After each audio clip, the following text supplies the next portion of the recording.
Welcome you all. In this model, we are going to discuss the measurement of high voltages and the high currents. In model 1, we discussed that why we have to go for the generation of the high voltage and the high current. That is nothing but the applications like Van de Graaff generators, energy transmission, that is nothing but the bulk transmission of the energy, then like X-ray application, like so on. In model 2 we discussed that what are the different methods of generating high voltages for both AC, DC and the high current. So we need to measure what is the energy or what is the voltage and the current which we are generating. We need to measure so that the person who is going to handle or the use, he will came to know that whether it is in the within the range or not.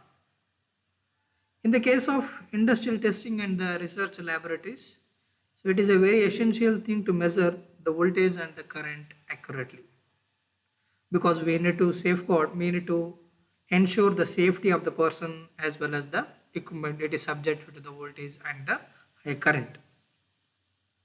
And also we need to protect the devices against the over voltages and also against any induced voltage due to the stray coupling. Secondly, there is a possibility of the linear extrapolation of the devices beyond their range. It is not invalid for the high voltage meters and the measuring instruments. It has to be calibrated for the full range application. And also we have electromagnetic interference is a serious problem in the case of impulse voltage and the current measurement. It has to be try to minimized or we need to avoid it. So hence the principle of measurement may be the same. The devices as well as the instruments of the measurement of voltages and high current differs vastly from the low voltage and the low current devices. So in this model we are going to discuss the different devices which we are going to use it for the measurement of the voltage and the current. So these two tables will give the idea of what are the different way of measurement of high voltage and the high current. So here the high voltage measurement we are going to classify again DC voltages. In that AC we have power frequency, that is nothing but at 50 Hz and 60 Hz. Then we have AC high frequency voltages like impulse voltages and other rapidly changing voltages like lightning. Okay, impulse, we can give the example of the lightning and the switching surges. So these are the different way of measuring the technique. Then we have high current measurement, okay, for the DC current and the AC, both the things for power frequency and the high frequency measurement. So first we will look onto that the DC voltage measurement. We have a series resistance micrometer method. So this is nothing but which is accomplished by an extension of the meters with a large series resistance. It means we have like a shunt and the multipliers. How we are going to measure it's a 230 and 440 volts with in terms of millivolts and the milliamperes of the current. So this is how in the same way which we are going to measure the DC high voltages. So the net current in this method usually which is limited to around 1 to 10 microamperes for the full scale deflection. Like the voltage it may be around 1000 kV or sometimes it may be greater than that. So there are the problem arises due to that power dissipation and the leakage current and the limitation of the voltage stress per unit length, and there is a change in the resistance due to the temperature variations. or else we can say it is in the limitation of the Ohm's law. This is the same as the series resistance microammeter method.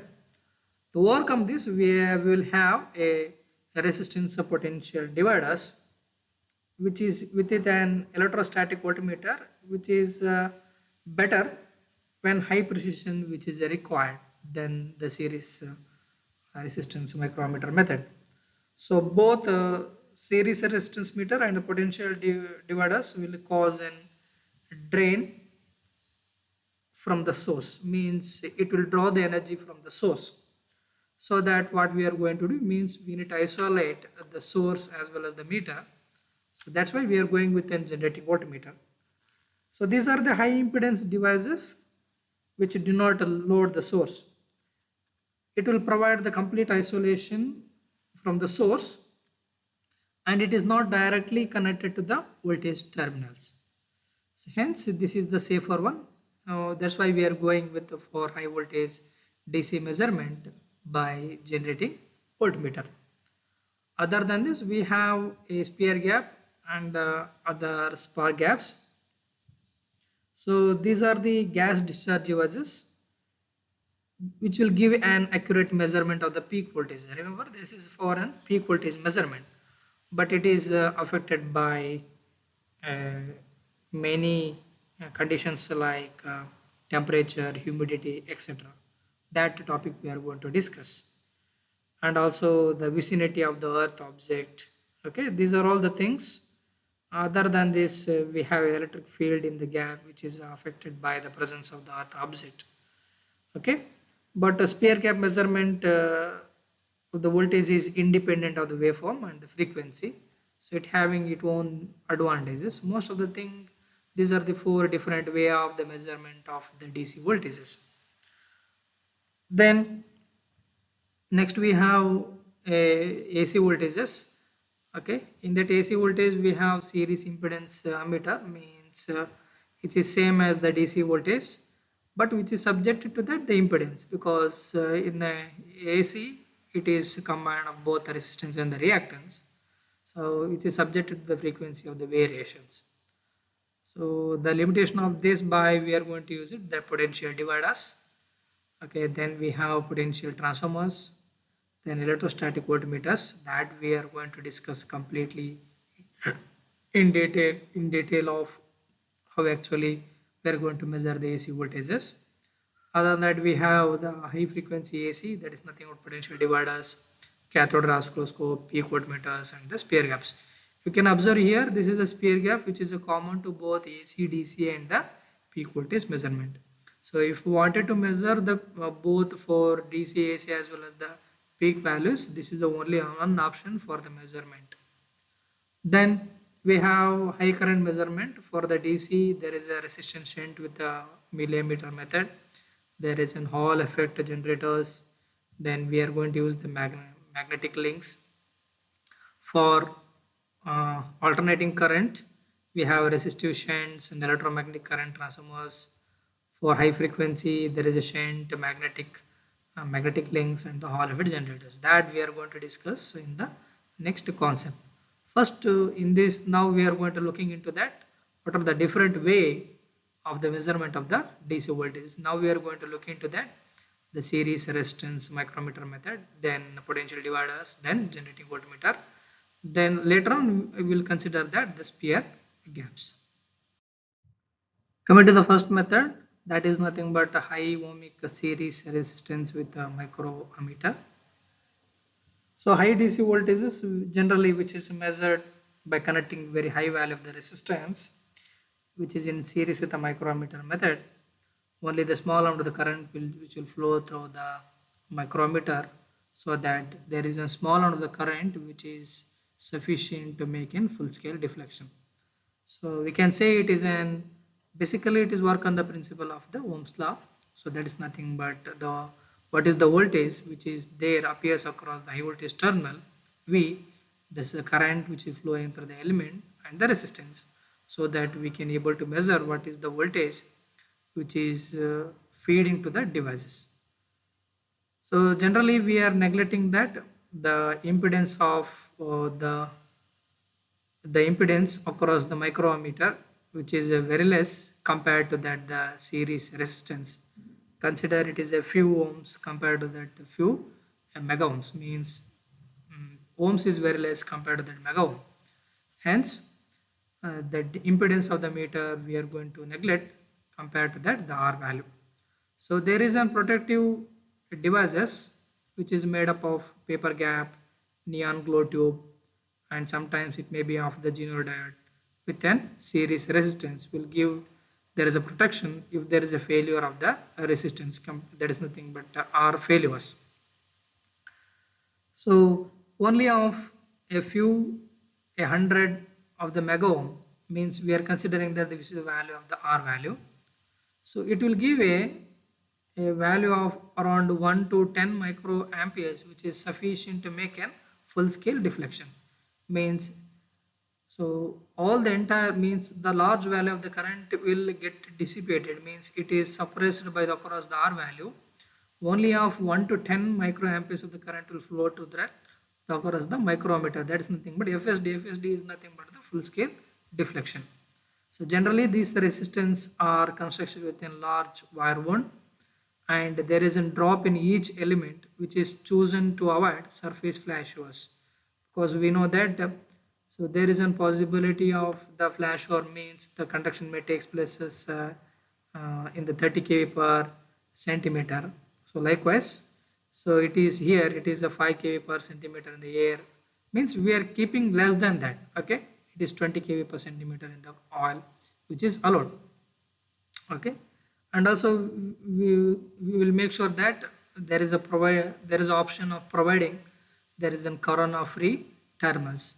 So generally these resistance are made up of carbon align with a temperature coefficient range of 10 to the power of -4 per degree Celsius. So the resistance chain built with an plus or minus 1% of the carbon resistors. These are located in airtight oil-filled PVC tube for a 100 kV operation with a good temperature stability. So generally we will use the devices for the measurement of the voltage up to 500 kV will give the accuracy of a plus or minus 0.2%. So this is how actually the working principle and the construction of the ohmic series resistance with a micrometer. So coming to that, the limitation, it is directly fed to that the source, means that is nothing but power dissipation and the source loading. It's because it is directly connected to the source, the energy will drawn from the drain from the source, and there is a large amount of the energy, means power dissipation across the resistance R value, and also it is subjected to the temperature effect and long time stability. So this is the one of the measure, because we have the limitation of the Ohm's law. Then next drawback is of the voltage dependence or the resistive elements. So these are the prones to that the voltage variation. Then next one is sensitivity to mechanical stresses. So these are the limitation of an high ohmic series resistance. So we need to overcome of this method. Then we are going to discuss the next concept. Next, that is nothing but resistance potential divider for DC voltages. So here in this the method, it will use an electrostatic voltmeter. So this is the circuit diagram. We have R1 and the R2 value. So this is subjected to the high voltage side, the divider side, and this is subject to that low voltage divider side measurement. And we have there is a protective device like Gino diode, how actually we used in the previous case. Then there is an electrostatic voltmeter, means it will use the electrostatic principle, because what are the limitation by the previous method, we are going to overcome of all the limitations. So this can be placed near the test object with might not always be confined to the one location. Then what is the voltage across the R2? That is nothing but V2 is equal to V1 into R1 R2 divided by R1 plus R2. So if you wanted to know what is the high voltage magnitude, V1 is equal to V2 into R1 plus R2 divided by R2. So if there is a sudden change in the voltage due to switching operations or flashover of the test objects, or sometimes the source maybe get short circuited, and there is some other chance of damage due to the stray capacitance across the element and the ground capacitance. So what we have to do to avoid these transient voltages, so we are going to make that there is an voltage controlling capacitors are connected. You can see here there is an voltage controlling capacitors are connected across the elements. So these are the corona free terminals which are used to avoid unnecessary discharge at the high voltage end. So you can see to that a series resistance, these are the series resistance with a parallel capacitor connection. You can see this is a parallel capacitor connections which are used for the linearization of the transient potential distribution. So this is, you can see to that these are resistors are connected in series and there is a capacitance connected across the parallel for the linearization of the transient potential distribution. So this is why we are going to make it this. Okay. Then the potential dividers which are made with the 0.05 accuracy up to 100 kV, with the 0.1% accuracy up to 300 kV, and with better than 0.5 accuracy for the 500 kV. So you can see to that this is work on the which will use the principle of electrostatic voltmeter that we are going to discuss, because sometime other than this there is a possibility of the energy may drain, means the energy may take or consumed by the source. So we need to avoid this completely. That's why we are going with an generating voltmeter.